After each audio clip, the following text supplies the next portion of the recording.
Hello నమస్తే. నేను journalist Srinivas. ఈరోజు 'ఆంధ్రజ్యోతి' పేపర్‌లో పీపీపీ ప్రభుత్వ వైద్య కళాశాలను ప్రైవేటీకరణ చేసే దాంట్లో ఒక ముద్దు పేరు పెట్టారు కూటమి ప్రభుత్వం చంద్రబాబు నాయుడు గారు. పీపీపీ పద్ధతిలో మెడికల్ కాలేజీల నిర్మాణము, నిర్వహణ చేస్తారని చెప్పి. దానికి సంబంధించి ఒక వార్తని పీపీపీతోనే ప్రగతి అని చెప్పి ఒక వార్తనిచ్చింది. అసలు ఈ పీపీపీ పైన వీళ్ళు టెండర్‌లేస్తే కనీసం టెండర్‌లకి బిడ్‌లేయలే. ఒకటంటే ఒకటే బిడ్డొచ్చింది దరఖాస్తు. అయినా వెనక్కి తగ్గే పరిస్థితి లేదు.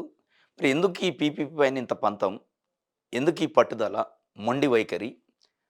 లేదు తగ్గేది లేదు. పీపీపీయే బెటరు. పీపీపీ ప్రగతి. పీపీపీతోనే సంపదని సృష్టిస్తామని చెప్తున్నారు. పదే పదే ఇదే మాటలు చెప్తున్నారు. దీనిపైన ఎక్కడి దాకా వచ్చిందంటే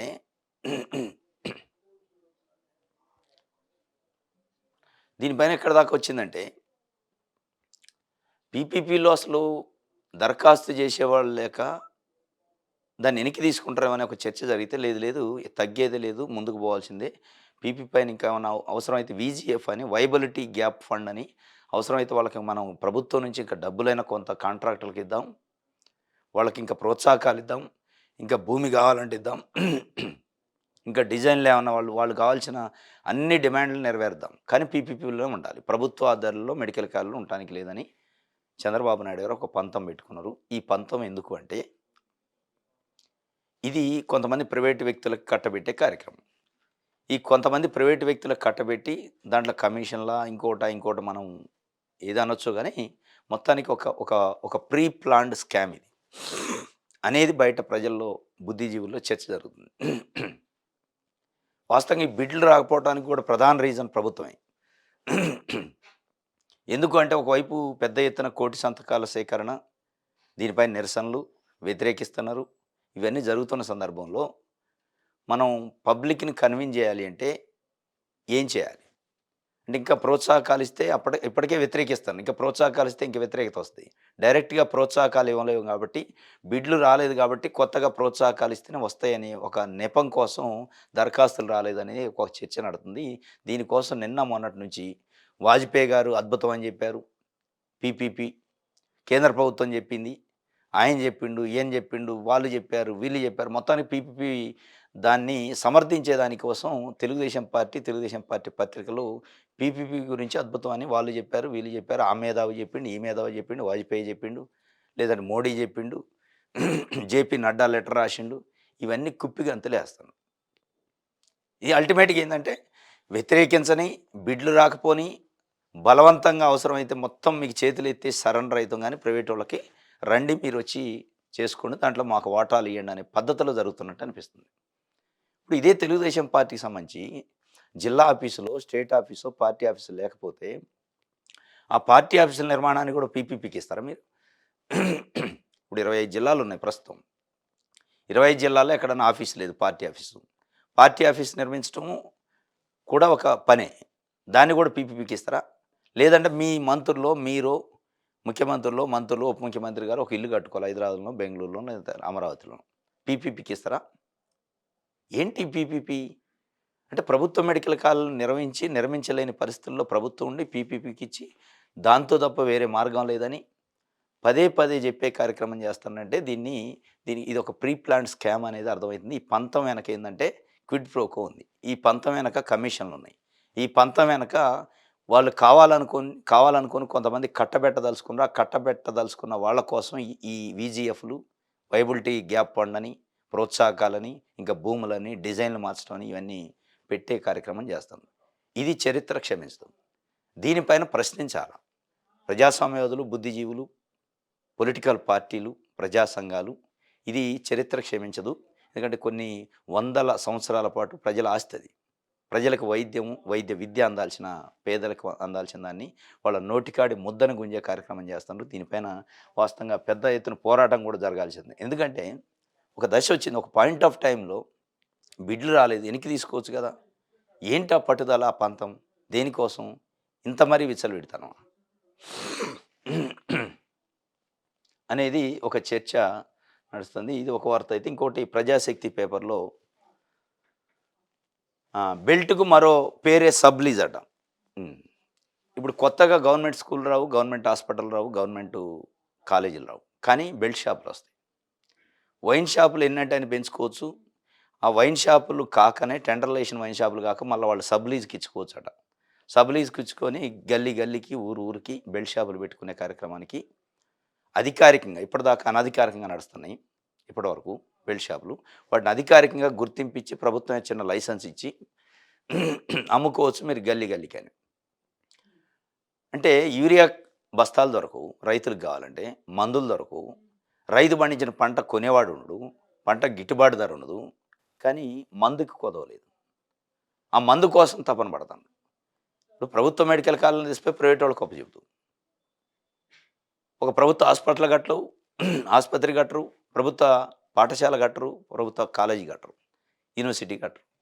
కానీ ఈ వైన్ షాపులైతే మీకు సవలతుగా ఇచ్చే ఏర్పాటు చేస్తామని చెప్పి హర్యానా ఒక అధ్యయనానికి టీమ్‌ను హర్యానా రాష్ట్రానికి మన రాష్ట్రాన్ని నుంచి స్టడీ చేయడానికి ఒక టీమ్‌ని పంపిస్తున్నారట. హర్యానాలో ఈ స్కీమ్ ఉందట.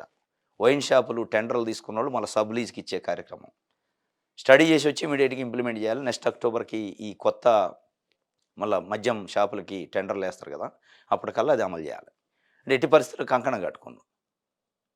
అంటే ప్రజలకు తాగించాలి, తూగించాలి, ప్రజల దగ్గర ప్రజల రక్తాన్ని డబ్బుల రూపంలో ప్రభుత్వం తీసుకునే కార్యక్రమం తప్ప ప్రజలకి తాగటానికి నీళ్ళో, చదువుకోవటానికి చదువో, ఉండటానికి ఇల్లో, తినటానికి తిండో, చేయటానికి ఉపాధో, ఉద్యోగం ఇవి ఇచ్చే కార్యక్రమం చేయట్లే. వాళ్ళని ఎట్లా తాగిచ్చాలి, వాళ్ళ దగ్గర నుంచి డబ్బులు ఎట్లా పిండాలి. మొత్తానికైతే ఇక నుంచి అధికారికంగా బెల్ట్ షాపులు రాబోతున్నాయి ఆంధ్రప్రదేశ్‌లో. దాంట్లో డౌట్ లేదు. అధ్యయనానికి పోయారంటేనే దాని అర్థం. అధ్యయనానికి వెళ్తున్నారంటేనే దాని అర్థం అది. ఇప్పుడు ఇదే అధ్యయనము పిల్లల చదువుకు సంబంధించో, ఇంగ్లీష్ మీడియం ఇంప్లిమెంటేషన్‌కి సంబంధించో, సిబిఎస్ఈ సిలబస్ సంబంధించో, ఐబీ సిలబస్ సంబంధించో జగన్మోహన్ రెడ్డి గతంలో పెట్టిన దానిపైన వాటిని కొనసాగిస్తూ అవసరమైతే ఇంకా అడ్వాన్స్డ్‌గా ఎట్లా తీసుకెళ్లాలన్న ఒక అధ్యయనం చేసే కార్యక్రమం చేస్తే బాగుండేది. అది చేయట్లే. బెల్ట్ షాపులను ఎట్లా పెట్టాలి, సబ్ లీజులకి ఎట్లా ఇయ్యాలనే అధ్యయనానికి పంపిస్తున్నారు. ఇది ఒక వార్త. ఇక తొందరలో అయితే వస్తుంది. దీని ప్రధాన లక్ష్యం ఏందంటే ఆదాయం పెంపు. రైట్. ఆంధ్రప్రభ చూద్దాం.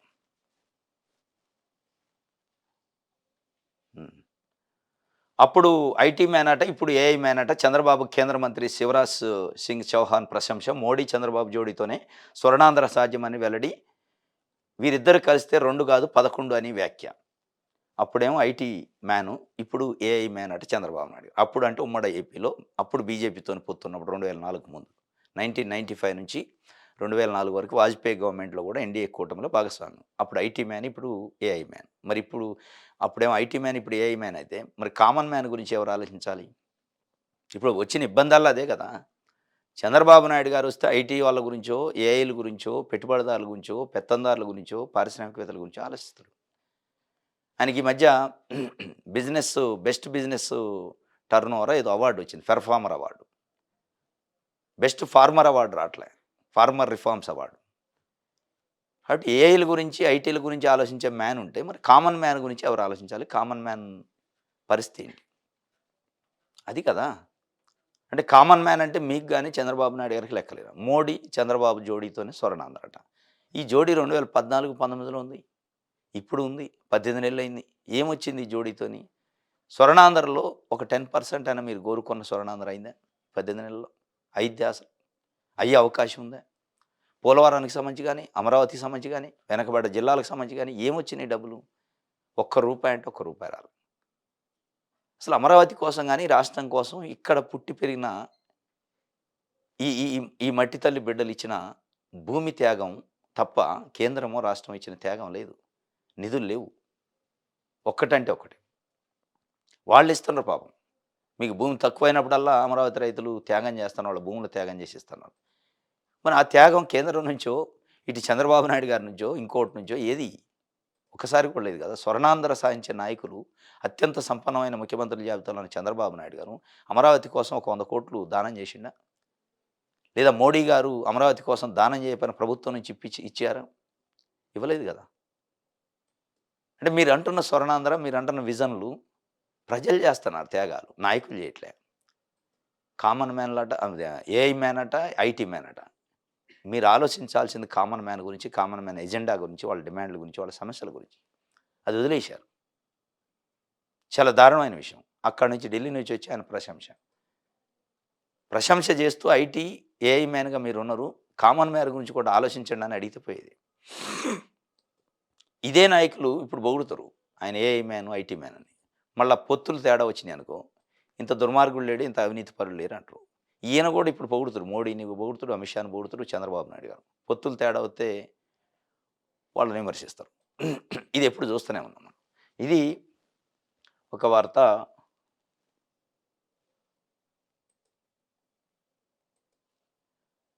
తిరుమల కిటకిటాట 24 గంటలు సర్వదర్శనానికి టైం పడుతుంది. ఈ వైకుంఠ ఏకాదశి టికెట్ల విషయంలో కూడా నిన్న మళ్ళా అక్కడ గడబిడైంది. తొక్కిసలాటలయ్యి. పులివెందుల్లో క్రిస్మస్ వేడుకల్లో జగన్, వైఎస్ఆర్ కాంగ్రెస్ పార్టీ అధ్యక్షుడు, మాజీ ముఖ్యమంత్రి వైఎస్ జగన్మోహన్ రెడ్డి ప్రజల మధ్య క్రిస్మస్ వేడుకలు జరుపుకున్నారు. 2 రోజుల క్రితం పులివెందులకు వచ్చిన ఆయన బుధవారం స్వల్ప అస్వస్థతకు గురయ్యారు. విశ్రాంతి తీసుకోవాలని వైద్యులు సూచించినప్పటికీ క్రిస్మస్ వేడుకలకు హాజరై ప్రజల మధ్య గడిపారు. గురువారం పట్టణంలోని సిఎస్ఐ చర్చిలో నిర్వహించిన క్రిస్మస్ వేడుకల్లో పాల్గొనుడు పులివెందుల పర్యటనలు కూడా ఉండే. కాకపోతే పర్యటనలు రద్దు చేసుకున్నారు జ్వరం ఉందని. క్రిస్మస్ వేడుకలు తల్లి, భార్య, ఇంకా కుటుంబ సభ్యుల సమక్షంలో ప్రజల సమక్షంలో క్రిస్మస్ వేడుకలు చేసుకుంటే అంటే జగన్మోహన్ రెడ్డి ఆయన కుటుంబం ప్రతి క్రిస్మస్కి అక్కడ ఆ వేడుకలు, ఆ సంబరాలు చేసుకోవడం అనేది ఆనవాయితీ. అక్కడికి వచ్చారన్నమాట. రైట్. ఇది ఒక వార్త. విషయాలు అందరూ చూద్దాం. అడ్డంకులున్న అభివృద్ధి ఆగదు. ఎన్టీఆర్, వాజ్పేయి గుర్తుండేలా స్మృతి వనాలు అభివృద్ధి. సీఎం చంద్రబాబు. రాజధానిలో వాజ్పేయి విగ్రహావిష్కరణలో అడ్డంకులు ఉన్నా కానీ అభివృద్ధి ఆగదు. అసలు ఏం అడ్డంకులు ఉన్నాయి? మీకు 164 స్థానాలు వచ్చినాయి. కేంద్రంలో మీరున్నారు, రాష్ట్రంలో మీరున్నారు. ఏదంటే అది చేయొచ్చు. ఏం అడ్డంకులు ఉంటాయి? చాలా గమ్మత్తు ఉంటుంది. అడ్డంకులు అడ్డుపడుతుండు జగన్మోహన్ రెడ్డి, లేకపోతే అడ్డుపడుతుండు వైఎస్ఆర్సీపీ అని చెప్తుండ్రు. వాళ్ళు అడ్డుపడితే ఆగిద్దా? 11 సీట్లు ఉన్నాయి. వాళ్ళకున్న స్ట్రెంత్ ఏంది? మీకున్న స్ట్రెంత్ ఏంది? వాళ్ళు నిజంగానే అడ్డుపడితే ఆగితే మీ పైన ఉన్న స్కిల్ కేసులో, మద్యం కుంభకోణం కేసులో వాటిని విత్‌డ్రా చేసుకునేటప్పుడు ఆగాలి. వాటికి లేని అడ్డంకులు వీటికి ఎందుకు వస్తున్నాయి? మీ పైన మోపబడ్డ కేసులు అవి కోర్టులో ఇంక ప్రూవ్ కాలేదు. కోర్టులో హియరింగ్ రాలే, ట్రయల్‌కి రాలే. రాకముందే కంప్లైనెంట్ ఎవరైతే అప్పట్లో కంప్లైంట్ చేసిన అధికారిని బలవంతంగా బెదిరించి జైల్లో పెట్టి విత్‌డ్రా చేసుకుంటుంటే రాని అడ్డంకులు, అభివృద్ధికి ఏం అడ్డంకులు వస్తాయి? మీరు చేస్తంటే ఎవరు అడ్డుకుంటున్నారు? ఆ అడ్డుకునే వ్యక్తులు ఎవరు? శక్తులు ఎవరు? లేదంటే అసలు మీకు అక్కడి నుంచి నిధులు రావట్లేదా? మీరు చేయలేని పరిస్థితుల్లో ఉండి, మీరు అడగలేని పరిస్థితుల్లో ఉండి, మీరు డిమాండ్ చేయలేని పరిస్థితుల్లో మోడీ దగ్గరనో, అమిత్ షా దగ్గరనో ఉండి, కేంద్రం దగ్గర నుంచి తేలేని పరిస్థితుల్లో నిధులుంటే, అడ్డంకులున్న అభివృద్ధి ఆగదంటే, వాళ్ళు ఆగితే గీగితే అడ్డంకులు దేనికి ఉండాలి? మీ పైన పెట్టిన కేసును విత్‌డ్రా చేసుకునే దానికి అడ్డంకులు ఉండాలి. దానికి లేవు అడ్డంకులు. దానికి లేని అడ్డంకులు దీనికి ఎక్కడి నుంచి వస్తున్నాయో అర్థం కావట్లేదు కానీ అడ్డంకులున్న అభివృద్ధి ఆగదు అని చెప్పి ఒక వార్తని ఇచ్చారు.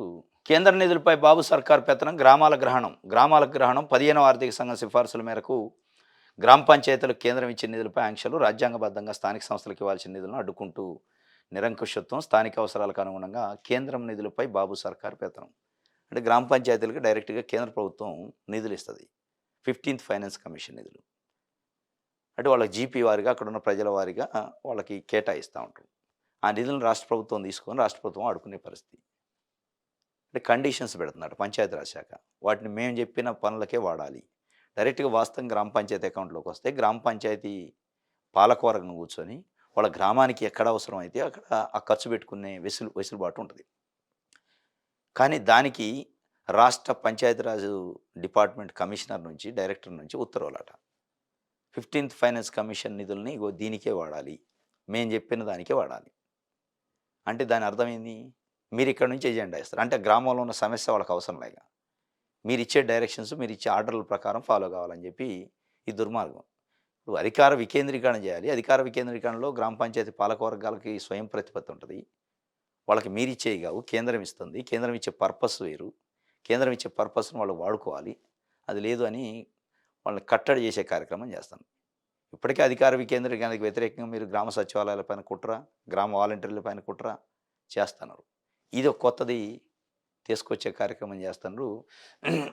ఇది దుర్మార్గం అన్నమాట. దేవుడా ఏమిటి పరీక్ష? అలిపిరి భూదేవి కాంప్లెక్స్‌లో ఆర్తనాదాలు. శ్రీవారి దివ్య దర్శన టోకెన్ల కోసం పోటెత్తిన భక్తులు. క్యూ లైన్‌లలో అరుపులు, కేకలు, తోపులాటలు. ఉద్రిక్తతకు దారితీసిన పరిస్థితులు. ప్రభుత్వము, టీటీడీ నిర్లక్ష్యం, సౌకర్యాల కల్పనలో వైఫల్యం. లాస్ట్ ఇయర్ ఇదే పరిస్థితి. వైకుంఠ ఏకాదశి టికెట్ల కాడనే తొక్కిసలాట జరిగి 6 మంది టీటీడీ చరిత్రలో ఎప్పుడు లేని విధంగా మృతి చెందారు. దానిపైన అప్పుడున్న టీటీడీ చైర్మన్, ఈఓ ముఖ్యమంత్రి సమక్షంలోనే నువ్వెంత అంటే నువ్వెంత అని మాట్లాడుకున్నారు.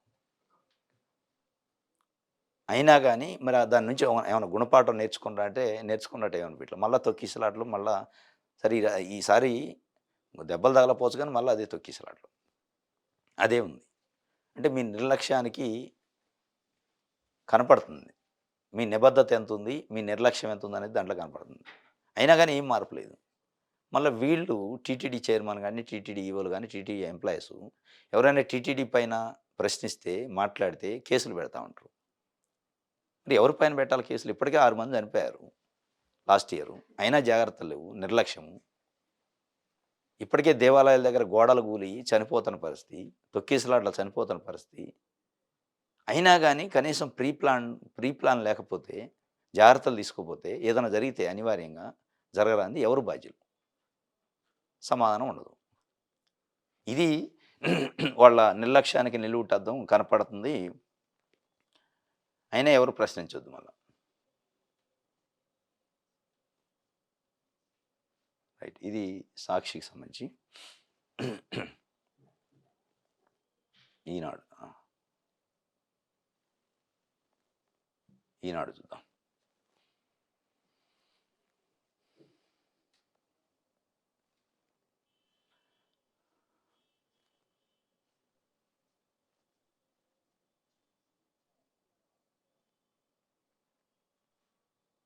హ్మ్.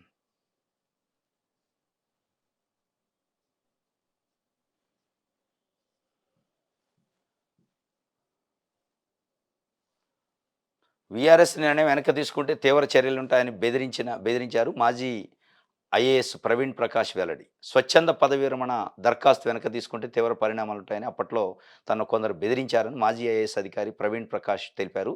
ఒక యూట్యూబ్ ఛానల్‌కి ఇచ్చిన ఇంటర్వ్యూలో ఆయన ఈ విషయం చెప్పారు. సర్వీస్ నుంచి వెళ్ళిపోయావు. అదే నీకు శిక్ష. మళ్ళీ సర్వీస్‌లోకి వస్తానని డ్రామాలు చేస్తే తీసుకుంటాం. కానీ ఆ తర్వాత తీవ్రమైన చర్యలుంటాయని కొందరు తనకు బెదిరింపుల సందేశాలు పంపినట్టు ప్రవీణ్ ప్రకాష్ పేర్కొన్నారు.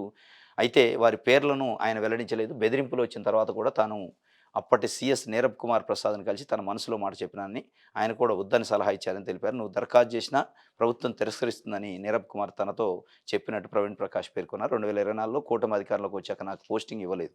21 రోజుల్లోనే వీఆర్ఎస్‌కి దరఖాస్తుకు చేశాను. నా నిర్ణయము మా ఇంట్లో ఎవరికీ ఇష్టం లేదు. నా తల్లిదండ్రులు తీవ్ర ఒత్తిడికి లోనయ్యారు అని చెప్పి ప్రవీణ్ ప్రకాష్ ఐఏఎస్ మాజీ ఐఏఎస్ ఈ మధ్య ఢిల్లీలో ఒక సెల్ఫ్ వీడియో తీసి పంపిండు.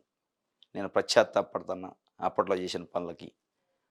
ఐపీఎస్ ఆఫీసర్లు, ఐఏఎస్ ఆఫీసర్లను అప్పుడు వేధింపులకు గురి చేసిన దానికి సంబంధించి అని చెప్పి నైతికంగా, చట్టబద్ధం కాదు, నైతికంగా నేను తప్పు చేసినా అని చెప్పిండు.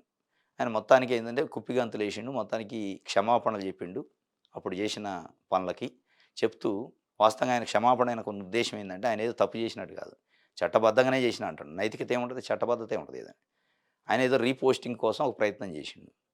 అది ఇప్పుడు కూడా వీళ్ళు కూటమి ప్రభుత్వం ఏంటంటే వాడుకుంది. కూటమి సపోర్ట్ చేసే మీడియా లేదా ప్రభుత్వం ఆదేశాల ప్రకారం, ప్రభుత్వంలోని పెద్దల ఆదేశాల ప్రకారం ఒక వీడియో తీసి అప్పుడున్న ప్రభుత్వం మీదనో, అప్పుడున్న ముఖ్యమంత్రి మీదనో నిందలేసే కార్యక్రమం చేసిండు. అట్లయినా తీసుకుంటారు కానీ మొండి చేయి చూపించినట్టుంది. ఇప్పుడు ఈ డ్రామా ఒకటి నిర్ణయం వెనక్కి తీసుకుంటే చర్యలు తీవ్రంగా ఉంటాయని ఎవరో బెదిరించారట. చెప్పొచ్చు కదా మరి, బెదిరించిన వాళ్ళు ఎవరో చెప్తే అయిపోద్ది కదా చెప్పడం. రైట్. ఇది ఈరోజు న్యూస్ అనాలిసిస్. రేపు తాజా వార్తలతో తిరిగి కలుసుకుందాం. Thank you.